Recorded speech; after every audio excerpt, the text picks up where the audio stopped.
The Sandton Convention Centre once again played host to the National Arts and Decorative Faire recently. For 16 years, the Arts Fair has set the trend in collecting, and others have followed, showcasing everything from classical antiques to specialist dealers, from mantiques to Back to the Future collectibles, from vintage to retro. The fair has a vast selection. Traditionally in South Africa, we had a following of antiques. We didn't have a following of antiques and collectibles in this country. So we brought in the National Antique and Decorative Arts Fair to embrace things that were later than antiques. So suddenly you were seeing collectors collecting things from 1930s, 60s, 1970s, 1990s, even now currently. So we started this antique fair to sort of go forward with the antique industry in the country and evolve it further than the word antiques. Collecting is a unique human phenomenon, often referred to as an investment addiction, and which is fast becoming a global phenomenon. At the same time, it is also becoming a South African phenomenon with an ever-growing culture and demand. Has the culture changed? Yes, it has. But then has South Africa not changed? We have. So it's wonderful to see that antiques do have a footprint still in South Africa. And, you know, it's an alternative investment.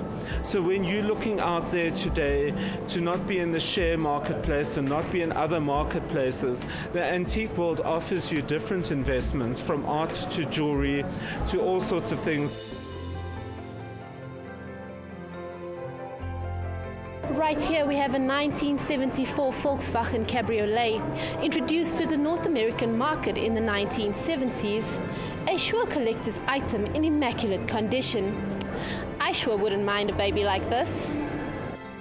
Stephen Falk, decorated to the stars and to royalty, whose talent in mixing classical styles with contemporary touches takes pride of place with his deco exhibit that enthralls and inspires visitors. So what I've done really today is showing mixing antiques, old antiques, but with modern antiques and the modern classics, which are the antiques of the future and which are known as modern classics. So I've really mixed a lot of the retro style.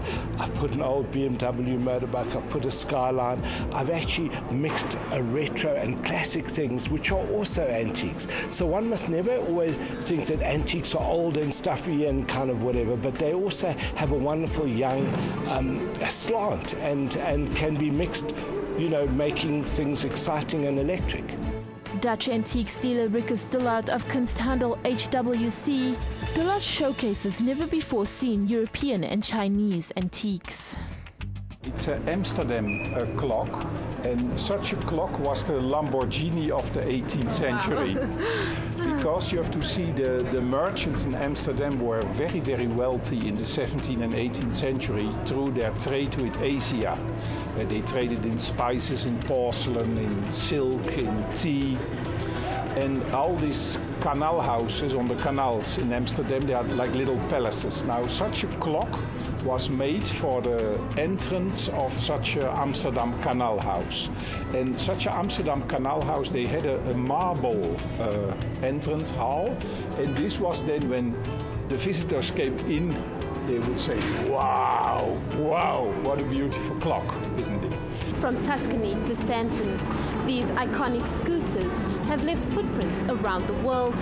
And now they're exhibiting right here in Sandton, Johannesburg, celebrating their 70th anniversary. American ceramics dealer Ed Pascoe puts the focus on the 200th anniversary of the prestigious English House of Royal Dalton with some rare and valuable pieces. Pascoe attends the fair every year and has become the biggest Royal Dalton collector in the world. The demand is people typically with European heritage are collectors of Royal Dalton, and you can see by the look of the figurines that they are pieces that were mostly English people. So you find a lot of people, middle-aged people to older people, are the ones who collect them, and they generally buy them as collections. So they want collections rather than individual pieces. They don't just buy a piece and put it in their house. They buy one piece, then add another and another and another. So I get a following for people coming back every year to add to their collection.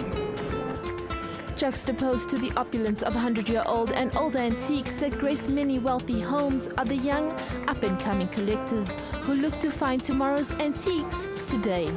Clyde shares a few tips on collecting for future collectors.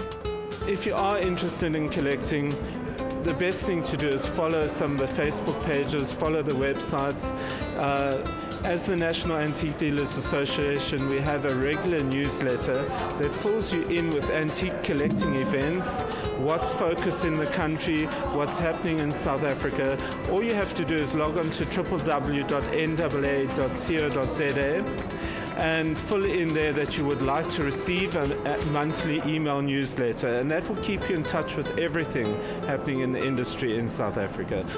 The National Antique and Decorative Fair is dedicated art pavilion for the art aficionados who want to experience art both in a gallery setting and as part of exquisite decor settings.